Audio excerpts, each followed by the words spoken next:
BMW и Toyota го проширија водородното партнерство со цел да го зголемат бројот на возила што ќе бидат задвижувани со горивни кели, и двете компании заеднички ќе развиваат нови технологии и работат на унапредување на инфраструктурата за полнење.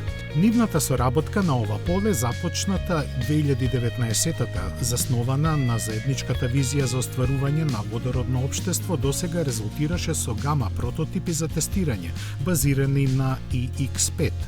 Производството на серијски модел се очекува да започне во 2028 година, а до тогаш во Минхен треба да биде подготвен најмалку уште еден водороден автомобил.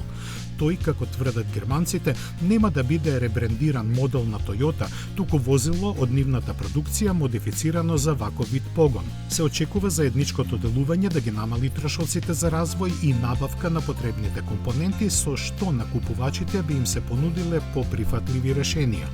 Освен цената на возилата и практично непостоечката инфраструктура за полнење водород, сериозен проблем засега е и малата трајност на системот на горивните келии.